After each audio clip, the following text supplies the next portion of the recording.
This is the Tach-It model 6500 wafer or label L-clip carton sealer. And in this video we're going to take a look at loading and making some basic adjustments to get your seals up and running.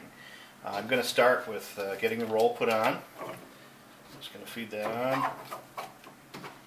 Spring clip holds the roll on. And I'm going to start feeding it.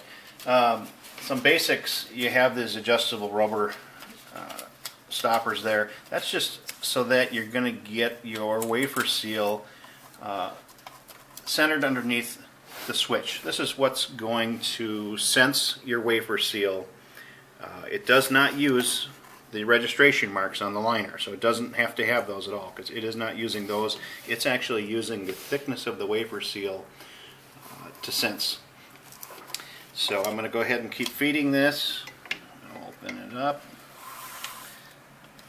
It's going to come up over the stripper plate. There's a rubber flap behind that, so we're just going behind that rubber flap and over the stripper plate. And then we're just going to continue down and go around the take-up. And we just use this clip to hold it on the take-up rail. I'm going to go ahead and turn it on, and we'll see if everything's set up correctly and it would be ready to roll. Activate it once more. We're still waiting to get the wafer seals up the roll. And there you go. You're going to see the first wafer seal is up there. And what we're going to be looking for is when we close the door, we want that wafer seal to be halfway up the plate. That way you're getting half of the seal on one side of the box and the other half of the seal folded on the other side of the box. So that one's set up real well. So now we're going to go over what we accomplished, what we did to get that accomplished. Some of the settings on here. The stripper plate can be moved up and down. There's a thumb screw. That adjustment's going to happen when you have a larger or smaller wafer seal. You're going to go up to a 2-inch wafer seal. You're going to move this stripper plate down a little bit. So you're all just trying to accomplish getting that seal halfway up from the plate that the box is going to be riding on. So those adjustments you're going to make. So you're going to make that adjustment there. The other adjustment to accomplish that is with the dial on the front. It says position. That's basically a timer. So after it senses the wafer seal, you're going to move that up and down to achieve the desired amount of seal sticking up over the top plate, so that you can just move back and forth. Right now it's on the counter, so we just have a counter of 4 there, and if I hold this I can reset that to 0. But once I would make an adjustment on here, it changes over to the position. And then it jumps back to the counter. The other adjustment that would be made is with the sensor itself. This is what's sensing the wafer seal. So when you get your wafer seals, depending what it's going to do, it's checking the thickness of the wafer seal. So once it's on the liner and then it hits the wafer seal, that's what's activating the switch. So the tricky part is getting that adjusted so that it just senses the wafer seal. You don't want it, if it doesn't sense it, it might just keep running. So if you turn on the machine and it just keeps feeding and feeding and feeding and not stopping, that's because it's not sensing that wafer seal.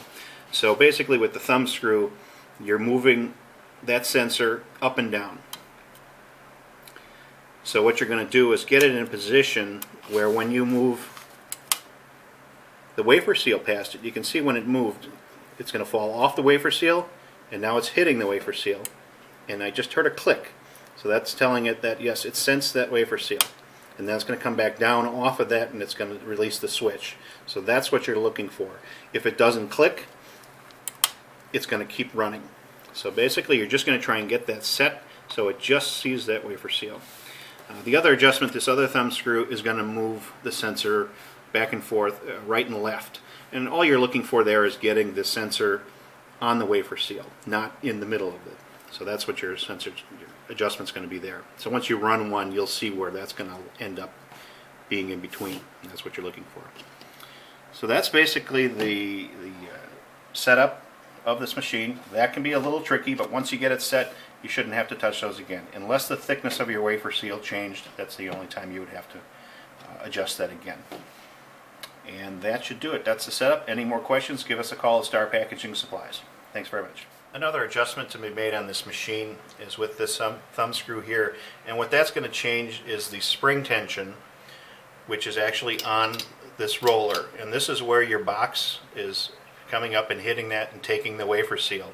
So by making an adjustment to this spring tension, you're adjusting how either this is going to be fairly free, or it's going to have a little bit of pressure on the box. And that adjustment is for, it might have a lightweight box that you don't want a lot of tension, you don't want to crush the box. So then you're going to have that dialed back so you don't have a lot of pressure when you're pushing your box across that.